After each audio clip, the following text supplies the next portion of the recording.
the other day on the phone because he's constantly writing me to see how everything's going. It's great, though. The pressure produces awesome results for us. And I told him, Phil, it's a little bit like planning a wedding. The only difference is you don't have a wife to do 95% of the work.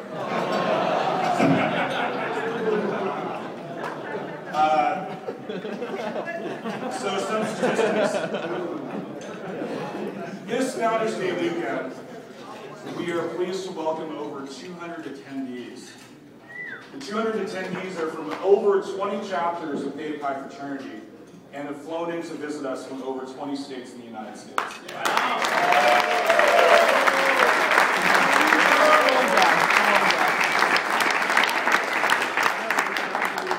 Now, because we're here to honor the history and the legacy of Beta Alpha chapter, I wanted to share with you a letter that I've received from our initiate number 7, our oldest living alumnus brother, Lewis Sims. Brother Sims is 101 years old this year. He's in a nursing home in Maryland. And every year at Founders Day, although his health doesn't permit him to attend, he writes a letter and he sends us a check for $19.31.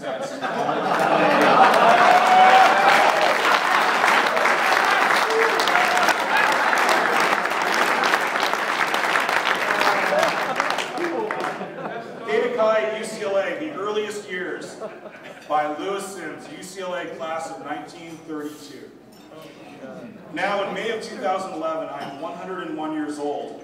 I graduated from UCLA 79 years ago in June of 1932.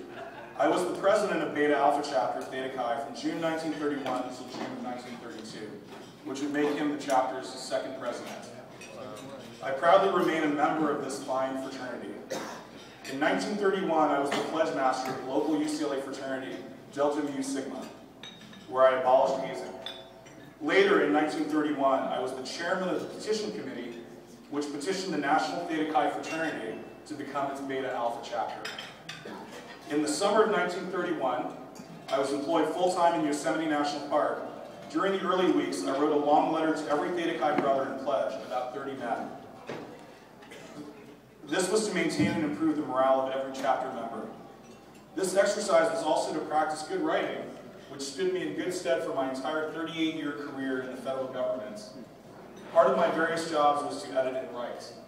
Later that summer, I was the Beta Alpha elected delegate to the 75th celebration of the Alpha chapter, which was held in Northfield, Vermont at Norwich University.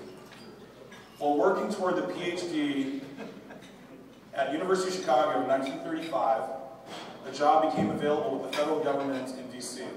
I could not refuse it. Within 3 weeks after arrival in DC, I had a blind date, arranged by the wife of a Beta Alpha brother, John Thompson. Here, here.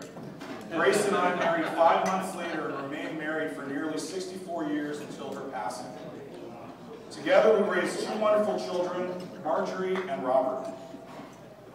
In the fall semester of 1952 to 1953, I returned to UCLA, where I served as visiting professor of public administration.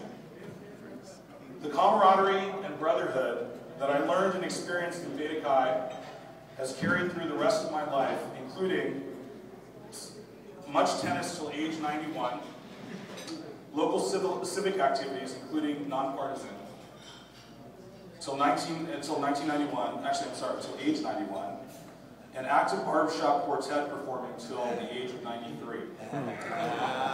I have lived in Washington, D.C. and the Maryland suburbs for 76 years. Currently, at 101, I live comfortably in a senior community surrounded by many friends, old and new. To my great fortune, my 2 children, 5 grandchildren, and 6 great-grandchildren all live in the metropolitan D.C. area. In conclusion, 2 messages from this 100-year-old Beta Alpha Theta Chi brother. Number 1, manage your time. It's totally inelastic. Number 2, always be sure to count your blessings. So we're actually taping this for Brother Sims, and I'll share it with him. And I'd just like to have a great round of applause for someone who is so...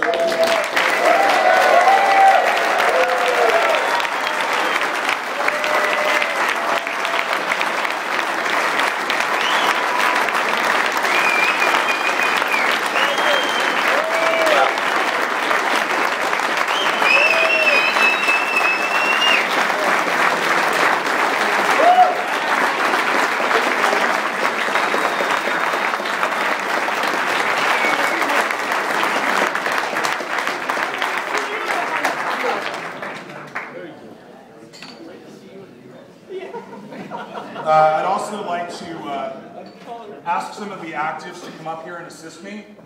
Guys, can you step up to the podium, please? All right, let's hear it for the young men.